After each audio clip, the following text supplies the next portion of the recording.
Welcome to శ్రీపేపర్ news. ముందుగా headlines. రాజకీయ పార్టీ నేతలతో భేటీ అయిన కలెక్టర్ ఢిల్లీరావు 18 ఏళ్లు పై ఉన్న వారిని కౌంటింగ్ ఏజెంట్లుగా నియమించుకోవాలని సూచన. ముఖ్యమంత్రి వైఎస్ జగన్మోహన్ రెడ్డిపై వర్ల రామయ్య ఫైర్. రాష్ట్ర ప్రజలు వైసీపీని తిరస్కరించాలని వెల్లడి. బాపులవాడ మండలంలో విషాదం. గ్యాస్ సిలిండర్ పేలి నలుగురికి తీవ్ర గాయాలు. కౌంటింగ్ ప్రక్రియను విజయవంతం చేయడంలో రాజకీయ పార్టీల అభ్యర్థులు ప్రజాప్రతినిధులు భాగస్వామ్యం కావాలని జిల్లా ఎన్నికల అధికారి కలెక్టర్ ఎస్ ఢిల్లీరావు కోరారు. ఈవీఎంలో నమోదైన ఓట్లతో పాటు పోస్టల్ బ్యాలెట్ ఓట్లను లెక్కించే విధంలో వివిధ దశలను వారికి కలెక్టర్ వివరించారు.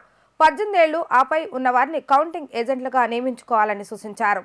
జూన్ 4వ తేదీన ఓట్ల లెక్కింపు నేపథ్యంలో రాజకీయ పార్టీల ప్రతినిధులు అభ్యర్థులతో కలెక్టరేట్లో సమావేశాన్ని నిర్వహించారు. ఇబ్రహీంపట్నం జూపూర్లోని ఇన్నోవా నిమ్రా కళాశాలలో నిర్వహించనున్న కౌంటింగ్ ప్రక్రియపై అవగాహన కల్పించారు. ఈవీఎంలో నమోదైన ఓట్లతో పాటు పోస్టల్ బ్యాలెట్ ఓట్లను లెక్కించే విధానంలో వివిధ దశలను వివరించారు.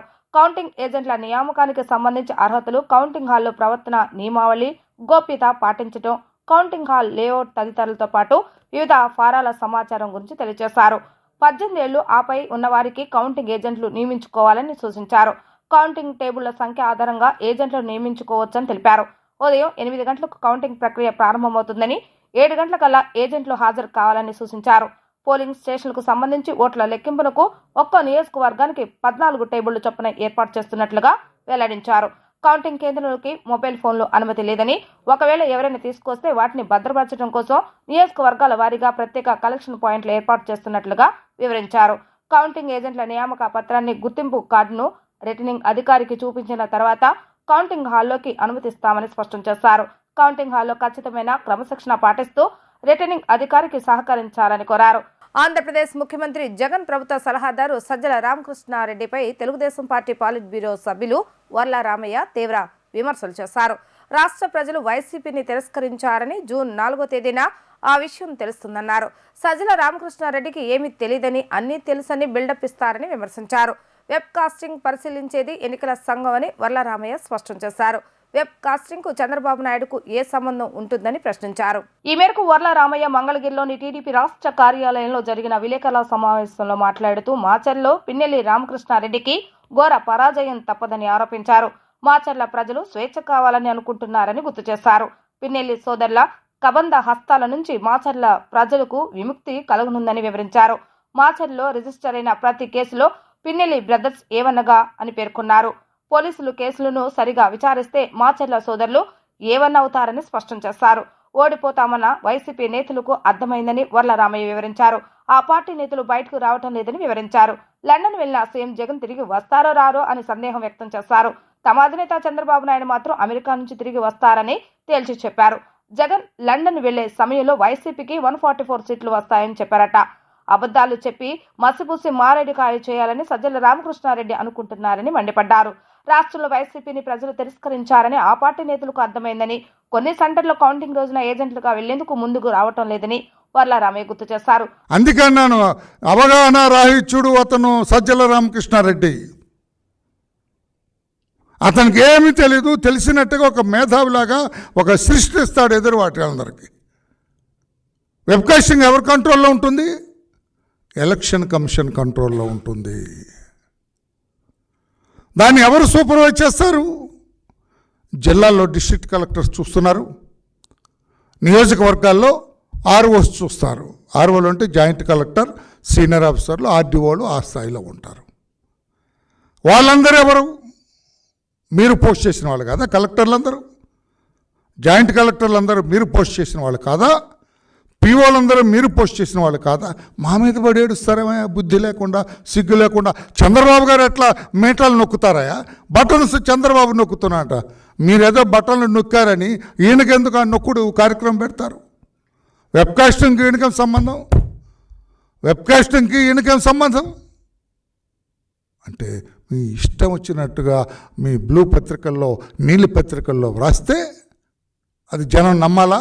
అందుకే రాష్ట్ర ప్రజలారా, ఈ మోసపు పత్రికల్ని నమ్మకండి అంటున్నాను. నేను ఎప్పుడు అనలేదు సాక్షి పత్రిక, ఇది మోసపు పత్రిక, చీటింగ్ పత్రిక, చెత్త పత్రిక, అబద్ధాలు రాసే పత్రిక. దీన్ని నమ్మొద్దని చెప్పి నేను ఈ రోజున పిలుపునిస్తూ ఉన్నాను. నేను చంద్రబాబు గారు బట్టలు నొక్కుతారంట. మేము ఆ రోజు వార్ రూమ్లో కూర్చున్నారు, దర్జాగా కూర్చున్నారు. ఆయన మా అందరినీ మానిటర్ చేశారు. ఇక్కడ I was with him the entire day. ఉదయం 7 గంటల నుంచి రాత్రి 7:30, 8 గంటలకు ఆయన వెళ్ళిపోయేంత వరకు కూడా ఆయనతో ఉన్నాను నేను. ఏ బటన్ నొక్కటం నేను చూడలేదే. నేను చూడండి, మీకు ఎక్కడ కనపడిందే సాక్షి పర్సన్? ఆయనకు ఎదురుగా, ఆయన పక్కన, ఆయనతో ఉన్న వాళ్ళకి మాకు తెలియకుండా నీకు కనపడేటట్టుగా ఏ బటన్ నొక్కాడే? గ్యాస్ సిలిండర్ పేలి నలుగురికి గాయాలైన ఘటన బాపులపాడు మండలం రేమల్లె మోహన్ స్పిన్నిక్స్ క్వార్టర్స్లో జరిగింది. కార్మికులు షిఫ్ట్ దిగి క్వార్టర్స్కు వెళ్లి వంట చేస్తుండగా ఒక్కసారిగా సిలిండర్ పేలటంతో ప్రమాదం సంభవించింది. బాధితులను ప్రమాద చికిత్స అనంతరం విజయవాడకు తరలించారు. తెలంగాణ రాష్ట్రం ఆదిలాబాద్కు చెందిన కార్మికులు కృష్ణా జిల్లా బాపులపాడు మండలం రేమల్లె మోహన్ స్పిన్నిక్స్ క్వార్టర్స్ లో వలస కార్మికులుగా పనిచేస్తున్నారు. రోజువారీలాగానే పని ముగించుకొని క్వార్టర్స్ లోకి వెళ్లారు. వంట చేసేందుకు గ్యాస్ సిలిండర్ ఆన్ చేయగా కాసేపటికి ఒకేసారిగా పేలి అగ్ని ప్రమాదం చోటు చేసుకుంది. ప్రమాదంలో నలుగురికి తీవ్ర గాయాలు కాగా హుటాహుటిన వారిని నూజివీడి ప్రభుత్వ హాస్పిటల్కి తరలించి చికిత్స అందజేశారు. ప్రాథమిక చికిత్స అనంతరం మెరుగైన వైద్యం కోసం బాధితులను విజయవాడకు తరలించారు. రోడ్లు పగలగొట్టే రోహిణి కార్తె వర్షపు జల్లులు కురిపించింది. రిమాల్ తుఫాన్ ప్రభావంతో జిల్లాలో ఉదయం నుంచి మబ్బులతో కూడిన వాతావరణం ఏర్పడింది. కొద్దిసేపు ఉక్కపోత ఉన్నప్పటికీ తర్వాత జోరున వర్షం కురిసింది. విజయవాడలో కురిసిన వర్షానికి రహదారులన్నీ జలమయమయ్యాయి. రిమాల్ తుఫాన్ ప్రభావంతో జిల్లాలో ఉదయం నుంచి మబ్బులతో కూడిన వాతావరణం ఏర్పడింది. కొద్దిసేపు ఉక్కపోతగా ఉన్నప్పటికీ తర్వాత జోరున వర్షం కురిసింది. రోహిణికి 3 రోజుల ముందు నుంచి ఉష్ణోగ్రతలు ఎక్కువగా నమోదవుతాయి. రిమాల్ ప్రభావంతో వాతావరణంలో ఒక్కసారిగా మార్పులు వచ్చాయి. వేడిగా ఉన్న వాతావరణం ఒక్కసారిగా చల్లబడింది. విజయవాడ నగరంలో ఉదయం నుంచి సాయంత్రం వరకు వర్షం కురిసింది. Benz circle, Ramalingeswara Nagar, Krishnalanka, 1 town, Kothapeta, Bhavanipuram, గుండెదల, పడమట, రామరపాడు ప్రాంతాల్లో విస్తారంగా పడింది. సాయంత్రం వరకు మబ్బు వాతావరణం కొనసాగింది. తిరువూరు, మైలవరం, రెడ్డిగూడెం, గంపలగూడెం ప్రాంతాలు మాత్రం తుంపర్లతో కూడిన జల్లు కురిసింది. కాగా విజయవాడలో కురిసిన వర్షానికి రహదారులన్నీ జలమయ్యాయి. రాష్ట్రంలో ఉపాధి లేక అనేక మంది నిరుద్యోగులుగా మిగిలిపోతున్నారని సిపిఎం నేత బాబురావు ఆవేదన వ్యక్తం చేశారు. ఇసుకను అందుబాటులోకి తీసుకువచ్చి భవన నిర్మాణ కార్మికులను ఆదుకోవాలని కోరారు. తాగునీరు, ఇతర ఇబ్బందులను తక్షణమే పరిష్కరించాలని డిమాండ్ చేశారు. ఎన్నికల్లోనే కాదు, ఎన్నికలు ముగిశాక కూడా సిపిఎం ప్రజల పక్షాన పనిచేస్తుందని సిపిఎం నేత బాబురావు అన్నారు. రాజేనగర్లో నేడు ఆయన పర్యటించారు. ఈ సందర్భంగా ఆయన మాట్లాడుతూ ఎన్నికలు ముగిశాక ప్రజలకు కష్టాలు మాత్రమే మిగిలాయని అన్నారు. ఎన్నికలో కోట్లు ఖర్చు చేసి ఓట్లు కొనుగోలు చేసిన నాయకులు ఎన్నికలు ముగిశాక కనబడటం లేదని అన్నారు. రాష్ట్రంలో ఇసుక రేట్లు పెరిగిపోయి భవన నిర్మాణ కార్మికులకు పని లేని పరిస్థితి ఏర్పడిందన్నారు. పట్టణాల్లో కూడా ఉపాధి హామీ పనులు కల్పించాలని డిమాండ్ చేశారు. ప్రజా సమస్యలను పరిష్కరించడానికి, వారికి పనులు చూపించడానికి ప్రజల వద్ద డబ్బులు లేవు, కానీ ఓట్లకు నోట్లు పంచడానికి మాత్రం డబ్బులున్నాయా అని నిలదీశారు. ఇసుకను అందుబాటులోకి తీసుకొని వచ్చి భవన నిర్మాణ కార్మికులను ఆదుకోవాలని కోరారు. త్రాగునీరు, ఇతర ఇబ్బందులు తక్షణమే పరిష్కరించాలని డిమాండ్ చేశారు. మాత్రం కష్టాలే మిగిలినాయి. అటు ప్రధాన పార్టీలైన వైసీపీ, తెలుగుదేశం, బీజేపీలు ఎన్నికల్లో ఓట్ల కోసం నాటకాలు ఆడారు. కోట్లాది రూపాయలు ఖర్చు పెట్టారు, జనాన్ని మభ్యపరిచారు, ఓట్లు కొనుగోలు చేశారు. ఇవాళ ఇసుక రేటు విపరీతంగా పెరిగిపోయింది. ఇసుక దొరకట్లేదు, ఇసుక లేక పనులు లేవు, జనం అల్లాడిపోతూ ఉన్నారు. ఇంకొక వైపున పెళ్ళిళ్ళు సీజన్ కాదు, దాంతో దాని మీద ఆధారపడినటువంటి అనేక వృత్తుల వాళ్ళకి పని లేదు. పట్టణాల్లో ఉపాధి హామీ పథకం లేదు. రెండోది వ్యాపారాలన్నీ తగ్గిపోయినాయి. అనిశ్చిత పరిస్థితి ఏర్పడింది. జనం చేతిలో డబ్బు లేదు. ఎన్నికల్లో డబ్బు పంచడానికి పార్టీల దగ్గర డబ్బు ఉంది, కానీ ప్రజలకి మాత్రం ప్రభుత్వాల ద్వారా పని చూపించడానికో మేలు చేయడానికో మాత్రం వాళ్ళ దగ్గర డబ్బు లేదు. అందుకే ఇవాళ ఒకవైపున దేశవ్యాప్తంగా చదువుకున్నటువంటి యువతలో నిరుద్యోగం పెరిగిపోయింది. ఈ రాష్ట్రంలో ఇంకా అత్యధిక శాతం నిరుద్యోగం ఉంది. దానికి తోడు పని చేసుకునే వాళ్ళకు కూడా పనులు దొరక్క అసంఘటిత కార్మికులు అనేక ఇబ్బందులు పడుతూ ఉన్నారు.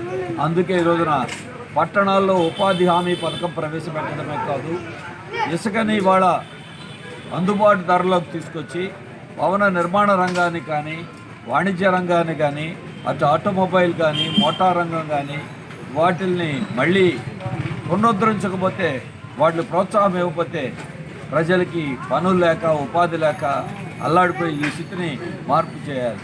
ఈ ఎజెండా మీద అధికార ప్రతిపక్ష పార్టీలు ఏమీ దృష్టి పెట్టట్లేదు. ఇవాళంతా ఎన్నికల్లో ఈవీఎంలు, బూతులు క్యాప్చర్ చేయటం, లేదు రాజకీయంగా హింస చెలరేగటం, ఇవాళ అంతా ఈ గందరగోళాల చుట్టూ రేపు ఎన్నికల్లో ఎవరు గెలుస్తారు, బెట్టింగులు వీటి చుట్టూ తిరుగుతోంది. కానీ ప్రజల మీద పడే భారాలు, ప్రజలకి పని చూపించడం ఇటువంటి అంశాలు ఏమీ లేవు.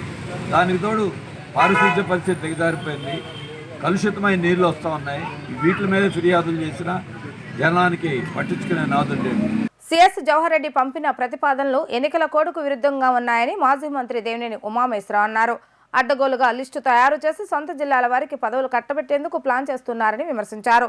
అర్హత ఉన్న వారికి తెలియకుండా నోటిఫికేషన్ జారీ చేస్తారని చెప్పారు. తెలుగుదేశం పార్టీ కార్యాలయంలో ఏర్పాటు చేస్తున్న విలేకరుల సమావేశంలో మాజీ మంత్రి దేవినేని ఉమా మాట్లాడుతూ జగన్ రెడ్డి కనుసన్నులు అయిన వారికి ఐఏఎస్ పదవులు కట్టబెట్టేందుకు సిఎస్ జవహర్ రెడ్డి, ధనంజయ రెడ్డిలు కుయుక్తులు పన్నుతున్నారని ఆరోపించారు. అడ్డగోలుగా లిస్టు తయారు చేసి సొంత జిల్లాల వారికి పదవులు కట్టబెట్టేందుకు ప్లాన్ చేస్తున్నారని విమర్శించారు. అర్హత ఉన్న వారికి తెలియకుండా నోటిఫికేషన్ జారీ చేస్తారని చెప్పారు. అడ్డగోలు నియామకాలను అడ్డుకోవాలని సిఈసిని సంబంధిత అధికారులను టీడీపీ అధినేత చంద్రబాబు నాయుడు కోరారని తెలిపారు.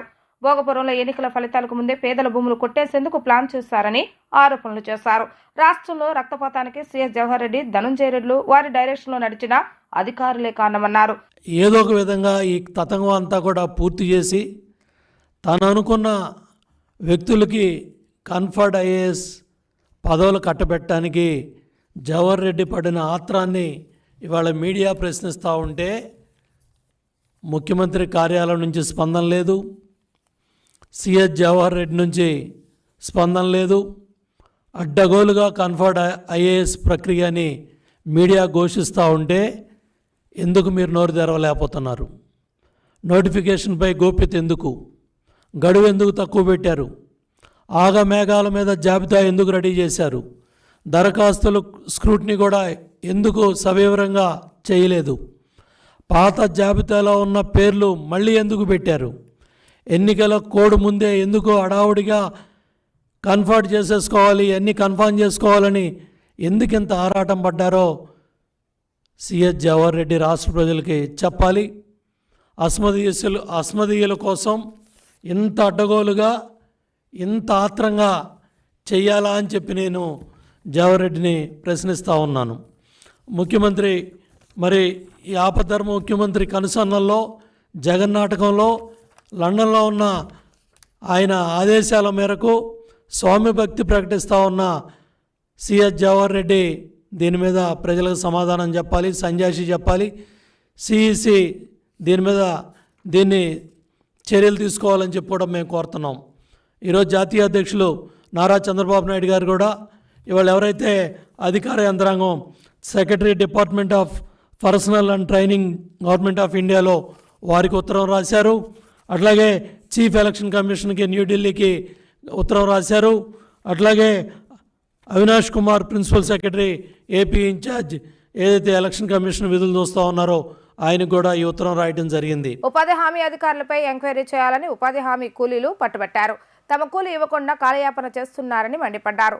తక్షణమే తమ కూలీని ఇప్పించవలసిందిగా అధికారులను కోరుతున్నారు. ఎన్టీఆర్ జిల్లా ఇబ్రహీంపట్నం మండలం జూపూడి గ్రామంలో జాతీయ ఉపాధి హామీ పథకాల్లో అవినీతి ఉందని ఉపాధి హామీ కూలీలు అధికారుల దగ్గర గగ్గోలు పెడుతున్నారు. ప్రశ్నించిన వారిపై అధికారులు దుర్భాషలాడుతున్నారని చెప్పుకొచ్చారు. కష్టపడేది మేము, దోచుకునేది వాళ్ళు అని మండిపడ్డారు. 100 మంది కష్టపడితే అధికారులు మాత్రం 300 మంది పేర్లు వచ్చినట్టు హాజరు వేసుకుంటున్నారని ఆరోపిస్తున్నారు. పనికిరాని వారికి ఖాతాలో డబ్బులు పడుతున్నాయని, కష్టపడే వారికి కన్నీళ్లు తప్ప ఏమీ లేదని ఆవేదన వ్యక్తం చేశారు. ఇంతవరకు 11 వారాల నుంచి ఉపాధి పథకం కింద తమకు కూలి అందటం లేదని వాపోతున్నారు. తక్షణమే అధికారులు స్పందించి శ్రమకు తగ్గ ఫలితం ఇవ్వాలని కోరారు. మాకు డబ్బులు ఇవ్వటం లేదు. వారం రోజులు చేస్తే 500, 600 వస్తున్నాయి. 11 వారాలు చేస్తే ₹1 ఇవ్వాల. 2 సంవత్సరాలు వెళ్ళిపోయింది, 3వ సంవత్సరం. మరి మేము ఎట్లా కరువు పనికి వచ్చి ఏమి తిని రావాలి? ఎలా చెయ్యాలండి? ఎట్లా మా బతుకుతారు? మరి కరువు పనికి వస్తేనే మాకు జీవనం కదా. ఎర్రని ఎండలో మరి ఏం చెయ్యాలి? మేము చేసే ఎళ్ళకాడ ఉన్న వాళ్ళకి మచ్చలు వేస్తున్నారు. ఆ డబ్బులు ఏమైపోతున్నాయి? చాకరీ చేసే వాళ్ళకి డబ్బులు ఇవ్వట్లా. మరి ఎట్లా మా పరిస్థితి ఏంటి? 100 మంది పని చేస్తే 500 మంది, 300 మందికి మచ్చలు వేస్తున్నారు. 100 మంది చేస్తే మరి ఎట్లాగా? మరి అసలు ఆ పరిస్థితి ఏంటి? మరి మా చేసే వాళ్ళ పరిస్థితి ఏంటి? మేము ఏమైపోవాలి చాకరీ చేసి? అలాగేనండి, మేము అసలు కరువు పనికి ఎర్రని ఎండలో వచ్చి శాస్త్రం చేసినా సుఖం లేదు.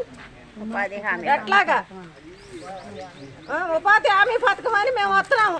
రోజుకు 200 కూడా పడతలా, ఛార్జీలు బాను 150, 180. ఈ రకంగా అయితే మేము ఎట్లా చెయ్యాలండి? 150, 180 రూపాయలు అయితే ఎట్లా? ఛార్జీలు ఏంటి? ఆటో కట్టించుకొని అక్కడ పని ఉందంటే అడగ బాటు, వేరే వాళ్ళకి బాటు. మా చేసిన చాకరీ ఏమైపోతుంది? ఒట్టాళ్ళకి ఇళ్ళ కాడ ఉండే వాళ్ళకి మచ్చర్లు, ఆ మచ్చర్ల డబ్బులు ఎవరు తింటున్నారు? ఏమైపోతున్నాయి? చాకరీ చేసిన వాళ్ళకి ఇవ్వటం లేదు. 11 వారాలు చేశా నేను, ఒక్క వారం డబ్బులు కూడా ఇవ్వాల. స్లిప్పులు ఉన్నాయి నా దగ్గర. అదేమంటే మానేయమమ్మా, నువ్వు నీ పరిచయం లేదు తీసేయి, నువ్వు రాబాకు అని అంటారు. అడిగితే రాబాకమంటావు. ఎవరండి? మేస్త్రి ఆయన ప్రసాద్ గారు అని, నువ్వు రాబాకు అమ్మా అని అంటున్నారు. 11 వారాలు చేశా, ఒక్క వారం డబ్బులు కూడా ఇవ్వలేదండి. మరి ఎట్లాగా? మాకు న్యాయం చేయండి. ఆ డబ్బులు ఏమైపోతాయి? ప్రముఖ ఆధ్యాత్మికవేత్త ప్రవచనకర్త చాగంటి కోటేశ్వర కుటుంబ సమేతంగా దుర్గగుడికి విచ్చేశారు. ఈ సందర్భంగా ఆలయ అధికారులు ఆలయ మర్యాదలతో స్వాగతం పలికి అమ్మవారి దర్శనాన్ని కల్పించారు. దర్శన అనంతరం చాగంటి కోటేశ్వర కుటుంబ సభ్యులకు ఆలయ ప్రధాన అర్చకులు వేద పండితులు వేద ఆశీర్వచనం చేయగా ఆలయ ఈవో అమ్మవారి ప్రసాదాన్ని, పండ్లను, శేషవస్త్రాన్ని, చిత్రపటాన్ని అందజేశారు. విజయవాడలోని ఇంద్రకీలాద్రిపై కొలువై ఉన్న శ్రీ దుర్గా మల్లేశ్వర స్వామి వారి దేవస్థానంలోని జగన్మాతను ప్రముఖ ఆధ్యాత్మికవేత్త ప్రవచనకర్త చాగంటి కోటేశ్వర కుటుంబ సమేతంగా దర్శించుకున్నారు.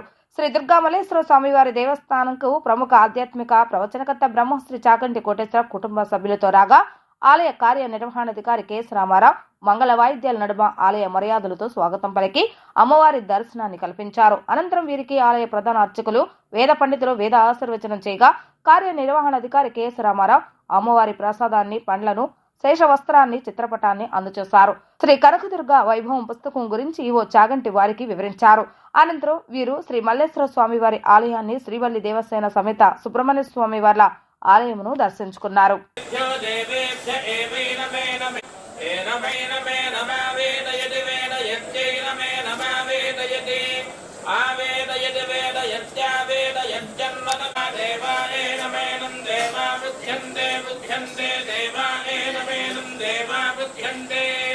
ఏపీ అసెంబ్లీ ఎన్నికల్లో వైఎస్ఆర్సీపీ గెలవడం ఖాయమని ఆ పార్టీ సీనియర్ నేత మంత్రి బొత్స సత్యనారాయణ మరోసారి విశ్వాసాన్ని వ్యక్తం చేశారు. 175 స్థానాల్లో గెలవబోతున్నామని, జూన్ 9న విశాఖపట్నంలో రెండోసారి సీఎంగా జగన్మోహన్ రెడ్డి ప్రమాణ స్వీకారం చేయబోతున్నారని ఆయన ధీమాగా వ్యక్తం చేశారు. ఈ సందర్భంగా మంత్రి బొత్స సత్యనారాయణ మాట్లాడుతూ వైసీపీ గత ఎన్నికల్లో ఇచ్చిన హామీల కంటే ఎక్కువ పథకాలను అమలు చేస్తుందని అన్నారు. మరోసారి విజయనగరం జిల్లాలో 9కి 9 సీట్లు గెలవబోతున్నామని జోసన్ చెప్పారు. టీడీపీ అధినేత నారా చంద్రబాబు నాయుడు ఎక్కడ ఉన్నారు ఎవరికీ తెలియదని, ఎన్నికలైన దగ్గర నుంచి కనిపించడం లేదని అన్నారు. జనసేన అధినేత పవన్ కళ్యాణ్ కూడా ఎక్కడికి వెళ్లింది ఎవరికీ తెలియదని పేర్కొన్నారు. ఎన్నికల సందర్భంగా వైసీపీ నేతలపై టీడీపీ నాయకులు దాడులు చేస్తారని ఆరోపించారు. ఏ ప్రాంతాల్లో పోలీసు ఉన్నతాధికారులను బదిలీ చేశారో ఆ ప్రాంతాల్లోనే హింసాత్మక ఘటనలు జరిగాయని ఆయన అన్నారు. టెక్లీలో వైసీపీ ఏజెంట్లపై టీడీపీ నాయకులు దాడి చేస్తారని ఆగ్రహాన్ని వ్యక్తం చేశారు. 8 ప్రాంతాల్లో వైసీపీ అరాచకాలు చేస్తుందని ఆరోపిస్తున్నారని, మరి మిగతా చోట్ల ఎవరు చేస్తారని ప్రశ్నించారు. ఇక పోలింగ్ ముందు వృద్ధులకు పింఛన్లు ఇవ్వద్దంటూ చంద్రబాబు నాయుడు లేఖ రాస్తారని, వృద్ధుల ప్రాణాలను టీడీపీ పొట్టన పెట్టుకుందని ఆరోపించారు. ధనవంతులు, బలవంతులు, డబ్బున్న వారే చంద్రబాబు నాయుడుకు కావాలని విమర్శించారు. మేమైతే పూర్తి విశ్వాసంతో మా పార్టీ వస్తుందని 9వ తేదీ నాడు గౌరవ ముఖ్యమంత్రిగా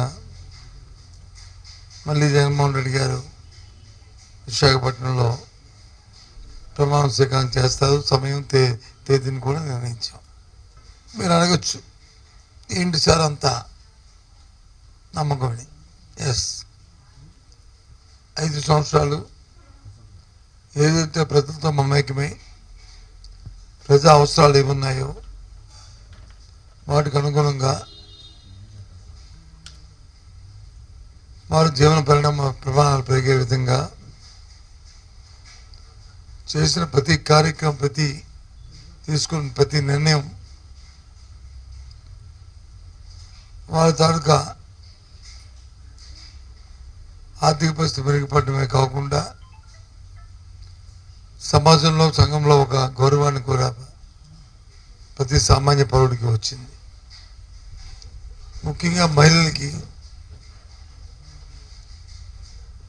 పెద్ద ఎత్తున అభిమానాన్ని గత ప్రభుత్వంలో చంపుకునే పరిస్థితులు ఉండేవి.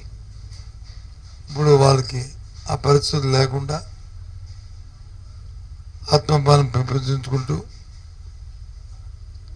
వారి పిల్లల్ని చక్కగా చదివించుకునే పరిస్థితులతో పాటు వారి విధానంలో కూడా మార్పులు వచ్చాయి. ఇది మాటల్లో కాదు, ఏ సూచిక తీసుకున్నా